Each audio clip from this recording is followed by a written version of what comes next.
예수님께서는 우리를 향한 세 가지의 비전을 가지고 계십니다. 그것은 큰 구원, 큰 계명, 큰 사명입니다.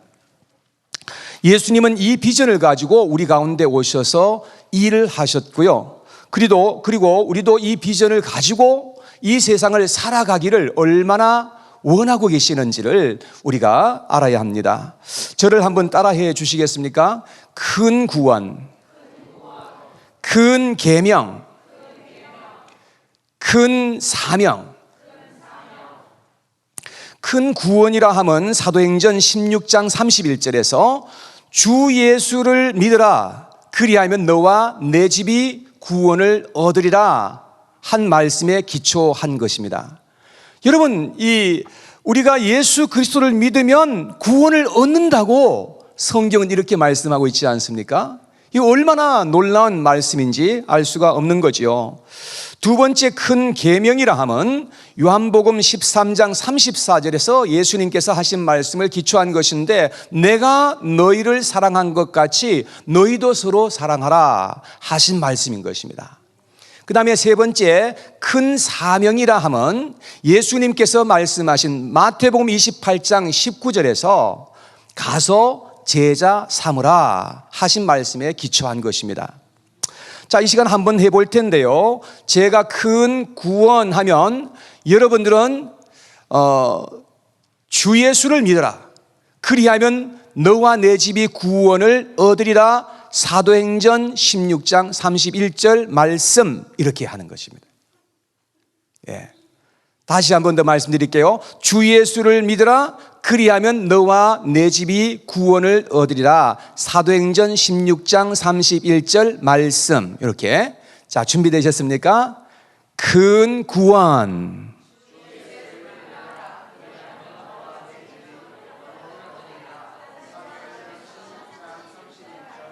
아멘. 자, 너무나 잘하셨습니다. 자, 두 번째, 제가 큰 계명하면 여러분들은 내가 너희를 사랑한 것 같이 너희도 서로 사랑하라 요한복음 13장 34절 말씀 이렇게 하는 겁니다. 자, 준비되셨습니까? 큰 계명,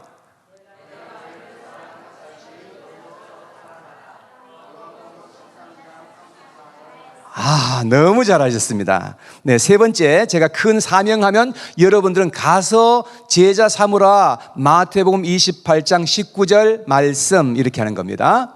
자, 큰 사명.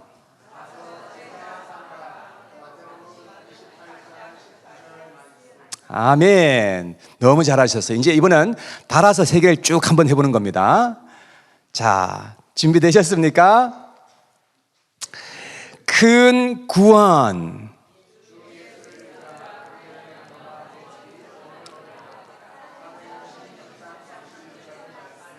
큰 계명,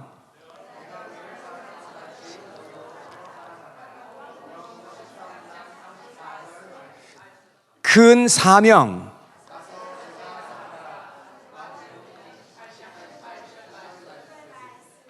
우리 반석교회 수준이요 보통이 넘어요. 제가 보니까 이거 이렇게 한번 듣고 이렇게 한다는 게 얼마나 놀라운 건지 모르겠어요. 잘하셨습니다.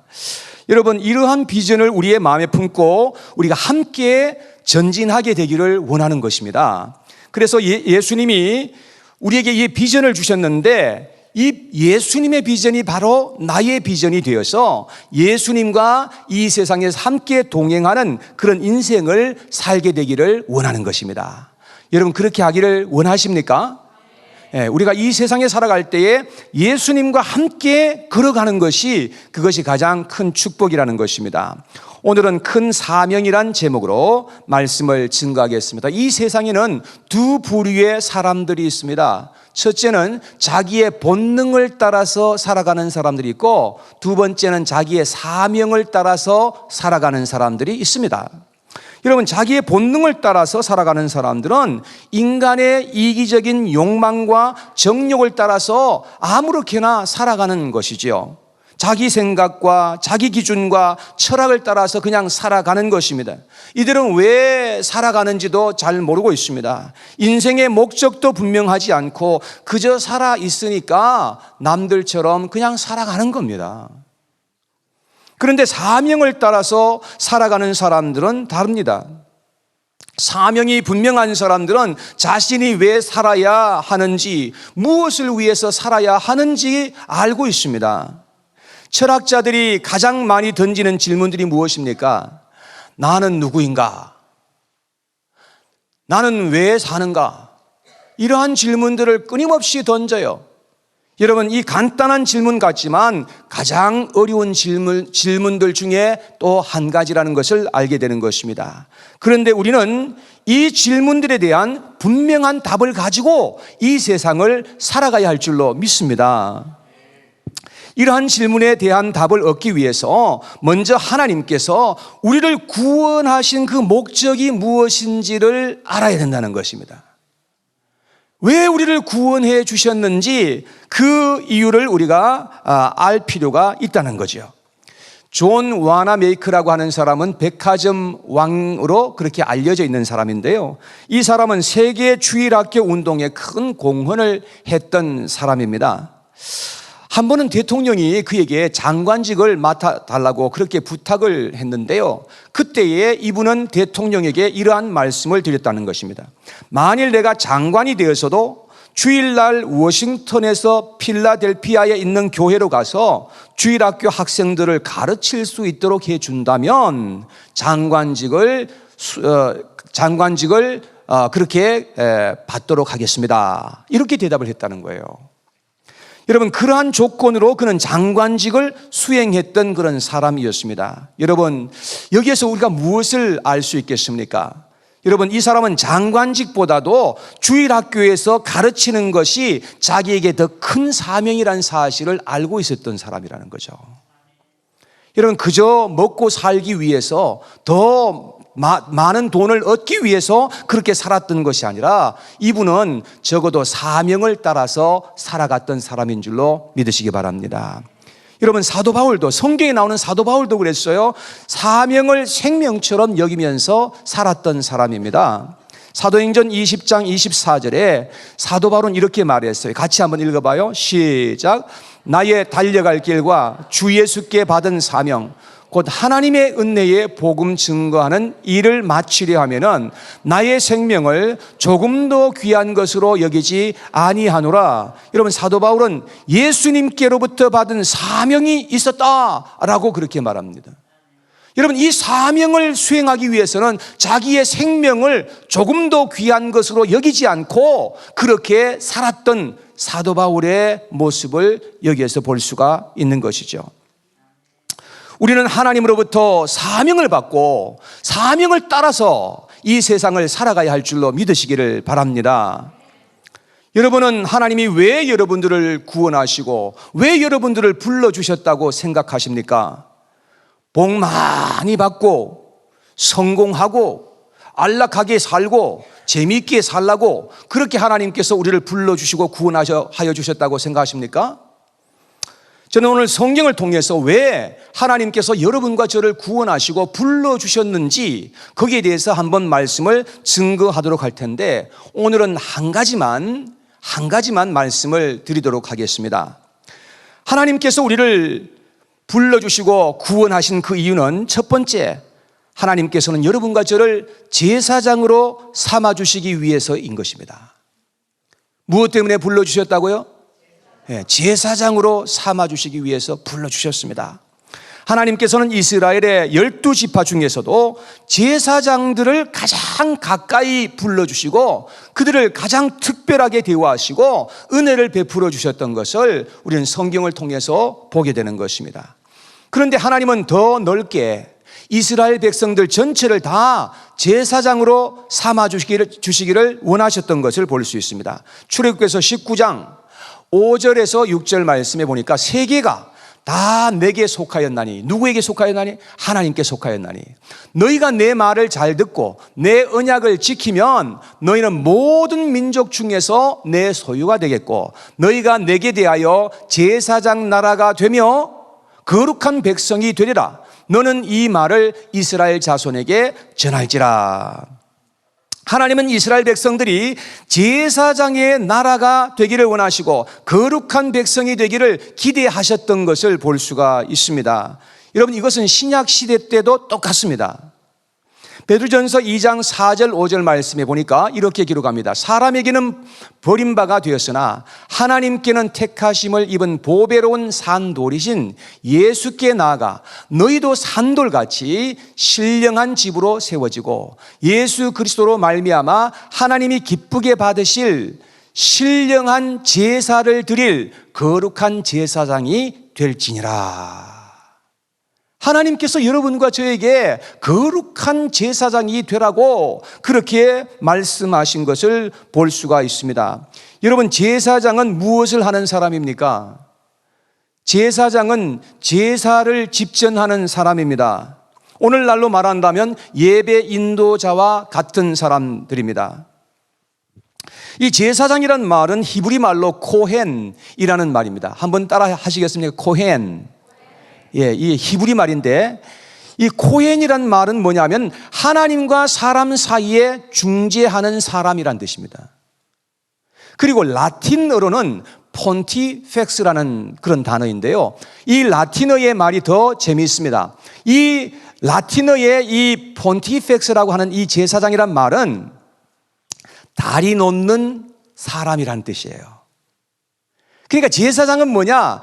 하나님과 사람들 사이에서 중재하고 다리 놓아 주는 사람이라는 그런 의미예요. 그렇듯이 하나님은 우리를 거룩한 예배자들이 되어서 하나님과 사람들 사이에서 다리를 놓아주고 중재를 해주기를 원하신다는 것입니다. 그래서 세상 사람들이 우리를 통해서 하나님께로 올 수 있도록 그렇게 만들어 주고자 하는 것입니다. 여러분, 그것을 한마디로 말해서 표현한다면 전도라 하는 것입니다. 베드로전서 2장 9절 말씀에 보니까 이렇게 기록되어 있습니다. 함께 읽습니다. 시작. 그러나 너희는 택하신 족속이요 왕같은 제사장들이요 거룩한 나라요 그의 소유가 된 백성이니 이는 너희를 어두운 데서 불러내어 그의 귀한 빛에 들어가게 하신 이의 아름다운 덕을 선포하게 하려 하심이라. 자, 여기 보니까 우리를 가리켜서 하나님의 택하신 백성이요 왕같은 제사장이라 그랬습니다. 여러분, 제사장은 제사장인데 어떤 제사장? 왕같은 제사장이라는 것입니다. 우리에게 권세가 있고 영광이 있다, 그런 말씀인 것이죠. 여러분, 왜 하나님께서 우리를 택하시고 왕같은 제사장으로 삼아주셨다고 했습니까? 자, 여기에 보니까 우리를 그의 기이한 빛에 들어가게 하신 그 하나님의 그 아름다운 덕을 세상에 선포하고 전하게 하려고 우리를 거룩한 제사장으로 삼아주셨다고 그렇게 말씀하고 있는 것입니다. 여러분, 하나님은 우리를 구원하실 때 사명도 함께 주시는 하나님이시라는 것을 알게 되는 거죠. 우리를 그냥 구원만 하고 그냥 버려두시는 것이 아니고 구원하실 때 사명도 함께 주신다라는 것을 알게 되는 것입니다. 그러므로 우리는 하나님의 아름다운 덕을 선포하고 증거한다는 것입니다. 이것이 바로 하나님이 여러분과 저를 불러주신 사명인 것임을 여러분 꼭 기억하시기를 바랍니다. 그런데 우리가 그렇게 하기 위해서는 아무렇게나 살아서는 안 된다는 거예요. 여러분, 우리가 그 사명을 하기 위해서는 무엇보다도 중요한 것이 우리가 거룩함이 있어야 된다는 겁니다. 그래야 하나님과 세상 사람들 사이에서 다리를 놓을 수가 있고, 그래서 세상 사람들이 하나님께로 올 수가 있도록 도울 수가 있다는 말입니다. 그러나 만일 우리의 삶이 이기적인 삶이요 육신적이며 형편없이 살아가고 있다고 한다면 우리는 결코 그 사명을 수행할 수가 없게 된다는 것입니다. 여러분, 아무렇게나 우리가 살면서 사람들에게 예수 믿으세요 하면 니나 믿으세요 하고 말할 것입니다. 여러분, 아무렇게나 살면 안 됩니다. 그래서 우리의 삶이 하나님 앞에서 의롭고 정직해야 합니다. 세상 사람들과 구별된 그런 삶을 살아야만 한다는 것입니다. 그래서 베드로전서 1장 14절 15절에 이렇게 말씀했어요. 너희가 순종하는 자식처럼 전에 알지 못할 때에 따르던 너희 사욕을 본받지 말고, 예수님을 믿기 전에는 우리가 사욕을 따라, 개인적인 그런 욕심을 따라서 이 세상을 살았다는 거예요. 근데 그렇게 살지 말고 오직 너희를 부르신 거룩한 이처럼 너희도 모든 행실에 거룩한 자가 되라, 이렇게 말씀을 하십니다. 여러분, 그래서 우리가 무엇보다도 제사장들은 거룩한 삶이 있어야 그 사명을 감당할 수가 있다라고 말씀을 하는 것입니다. 그런데 어떤 사람들은 한 사람에게도 감동을 주거나 은혜를 끼치지 못하는 것을 볼 수가 있습니다. 그 이유가 무엇입니까? 그 이유는 사람들에게 전혀 귀감이 되거나 본이 되는 그런 삶을 살지 않기 때문에 그런 것입니다. 그렇게 되면 사람들은 그 사람 때문에 예수님을 믿고 싶어하는 그런 마음이 없어져 버리게 되는 것이죠. 여러분, 교회에 가고 타이틀은 집사다, 권사다, 장로다 하는데 행동이 세상 사람들과 전혀 다르지 않다고 한다면, 여러분, 우리는 결코 하나님께서 우리에게 주신 사명을 감당할 수가 없게 된다는 것입니다. 여러분, 예수님의 제사장들이라고 한다면 삶이 의롭고 정직해야 합니다. 세상 사람들에게 우리가 정직하게 살아야만 된다는 것입니다. 믿는 자답게 우리가 경건함이 있어야 된다는 것입니다. 여러분, 세상에 지금 전도가 점점 어려워지는 이유가 무엇입니까? 그 이유는 그리스도인들이 경건한 능력을 잃어버렸기 때문입니다. 그러니까 전도가 잘 안 되는 것입니다. 말은 그리스도인이라 하지만 전혀 그리스도인답지 않게 살아가고 있는 것을 세상 사람들이 보는 것입니다. 담배도 입에 달고 살고, 술도 홀짝홀짝 마셔대고, 번쩍번쩍 하는 데 가서 또 땡겨보고, 늘 입에 부정적인 말을 달고 살고, 뒤에서 남을 비방하거나 불평을 늘어놓는 그러한 삶을 우리가 살아간다고 한다면 누가 교회를 따라 가고 싶어 할 사람이 있겠습니까? 지금은 은퇴를 하셨지만 이재철 목사님이라고 하는 분은 이 세상에 참 모범되는 삶을 살았던 분 중에 한 분이 아닌가, 그렇게 그냥 생각이 저는 개인적으로 들어요. 목회하실 때 그분은 이런 말을 남겼습니다. 조금 길긴 한데 우리가 좀 들었으면 좋겠다 하는 그런 말이라서 제가 한번 읽어드리도록 하겠습니다. 그분은 이렇게 말했어요. 무릇 주님을 믿는 크리스찬이라면 모두 진정한 크리스찬, 진리의 향기를 풍기는 크리스찬이 되기를 소망합니다. 그러나 크리스찬으로서 가져야 할 십자가는 지려하지 않습니다. 모든 부부는 정말 행복하고 아름다운 가정을 꾸리기를 원합니다. 그러나 언제나 상대가 먼저 양보해 주기를 요구합니다. 모든 부모는 자식이 진리의 사람이 되기를 원합니다. 그러나 부모인 자기 자신이 가장 결정적인 순간 자식들 앞에서 진리의 본이 되지는 않습니다. 모든 자식들은 효자, 효녀라는 소리를 듣기 원합니다. 그러나 나이 든 부모님에게 자식으로서의 의무와 책임을 다하는 자식은 흔치 않습니다.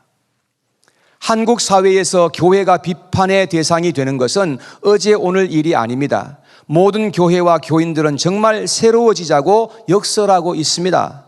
그러나 각자의 자신의 일터에서 크리스찬답게 진리와 신앙의 양심에 따라 사는 일에는 소홀합니다. 서로 사랑하자고 외칩니다. 그러나 언제나 상대가 먼저 사랑을 베풀어 주기만을 기다리고 있습니다. 봉사의 사람이 되기를 기도합니다. 그러나 목전의 이득에 관한 한 단돈 1원도 손해보려 하지 않습니다. 사람으로부터 상처받지 않기를 원합니다. 그러나 자신의 언행이 수많은 사람에게 상처를 주고 있다는 사실에는 애써 둔감합니다. 누구나 진리의 열매가 자신의 삶 속에서 거두어지기를 소망합니다. 그러나 먼저 썩어져가는 진리의 미랄이 되기는 거부합니다. 부활을 노래합니다. 그러나 부활의 초석이 되어야 할 진리 안에서의 자기 부인, 자기 죽음은 부인합니다. 여러분, 이것이 지금 많은 교회의 현실은 아닐까요? 우리 반석교회의 모습은 혹시 아닐지 모르겠습니다. 물론 우리의 구원은 믿음으로 받는 것이 확실합니다. 그러나 우리가 믿은 다음에 성화되고 성숙하는 것은 철저히 자기 노력과 헌신이 있어야만 가능한 일입니다. 구원을 쉽게 받았다고 구원을 가볍게 여기는 것은 그것은 큰 오산인 것임을 알아야 합니다. 우리가 받은 구원은 선물로 받았지만 우리가 받은 그 구원은 크고 놀랍고 아름답고 영원한 구원이라는 사실을 우리가 기억해야 한다는 것입니다. 이러한 구원을 등한히 여기는 것은 치명적인 결과를 가져올 것이라고 성경은 경고하고 있습니다. 히브리서 2장 3절 말씀에 같이 한번 읽어봐요. 시작. 우리가 이같이 큰 구원을 등한히 여기면 어찌 그 보응을 피하리요. 여러분, 그렇습니다. 우리가 받은 그 구원이 공짜로 주시는 것이지만 그 구원이 얼마나 놀라운 구원인데 그 구원을 등한히 여기고 살아가게 된다면 여러분, 그것은 우리가 큰 보응을 받게 될 것이라고 이렇게 경고하고 있는 것입니다. 구약 성경에 보면 아론의 아들들이 있는데 나답과 아비후라는 제사장이 있었습니다. 여러분, 이 사람들은 제사장의 그 직분을 잘 수행하지 못함으로 말미암아서 불의 심판이 임하였던 그런 이야기가 성경에 기록되어 있습니다.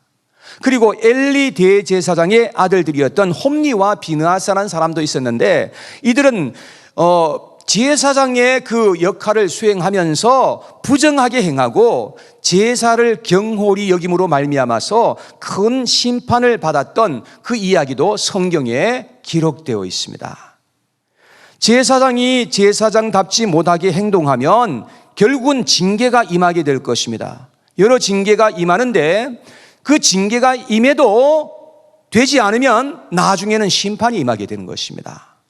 여러분, 그래서 예수님은 제자들에게 말씀하시기를 너희는 세상의 빛과 소금이라 그렇게 말씀을 하셨습니다. 그리고 마태복음 5장 16절에 이런 말씀을 하셨어요.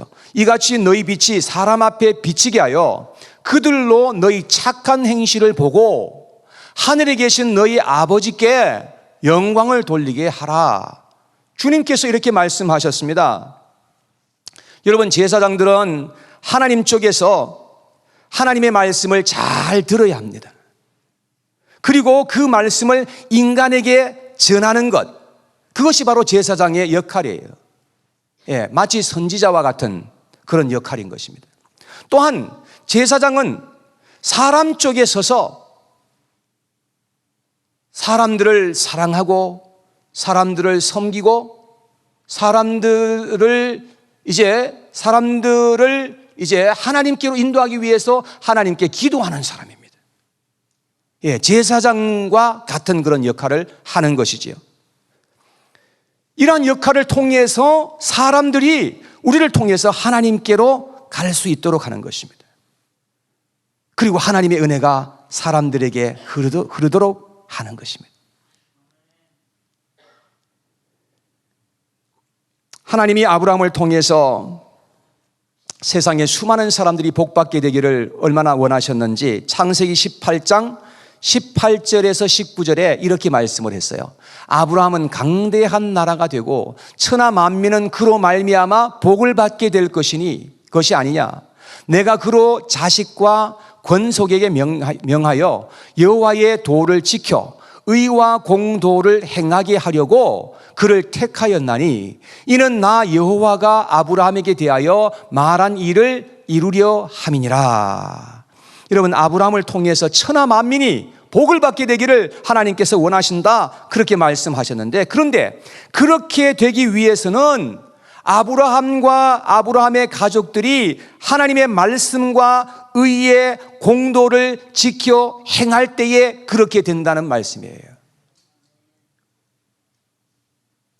하나님의 사람들이 의롭게 행하고 정직하게 행하지 않게 되면 절대 복의 통로가 될 수 없다는 것입니다. 마땅히 우리가 복의 통로가 되어야 함에도 불구하고 내 삶이 의롭지 못하기 때문에 복의 통로로 쓰임받지 못한다는 거예요. 하나님은 우리를 들어서 복의 통로가 되고 복음의 통로가 되기를 지금도 간절히 원하신다는 것을 믿으시기 바랍니다. 여러분, 그렇게 하기 위해서 우리의 그릇이 깨끗해야 된다는 것입니다. 그릇이 깨끗하지 못하면 절대로 하나님 앞에 쓰임받지 못한다는 것입니다. 다른 말로 하면 우리는 제사장이 되되 거룩한 제사장이 되어야 한다는 말인 것입니다. 디모데후서 2장 20절에서 21절에 이런 말씀이 있습니다. 큰 집에는 금그릇과 은그릇뿐 아니라 나무그릇과 질그릇도 있어 귀하게 쓰는 것도 있고 천하게 쓰는 것도 있나니 그러므로 누구든지 이런 것에서 자기를 깨끗하게 하면 귀히 쓰는 그릇이 되어 거룩하고 주인의 쓰심에 합당하며 모든 선한 일에 준비함이 되리라. 여러분, 우리의 그릇이 금그릇으로 만들어졌냐 은그릇으로 만들어졌냐 이게 중요한 것이 아니에요. 우리의 그릇은 하나님께서 어떻게 만들어 주셨든지 간에 여러분, 우리의 그릇이 하나님 앞에서 깨끗하면 하나님께서 귀하게 들어 쓰시는 그런 그릇으로 하나님께서 사용하시겠다, 그런 말씀이지 않습니까? 사랑하는 여러분, 우리의 자신을 깨끗하게 하여 하나님께 많은 복을 받을 뿐만 아니라 하나님 앞에 귀하게 쓰임 받으실 수 있는 저와 우리 반석교회 모든 성도님들이 되시기를 주님의 이름으로 축복합니다.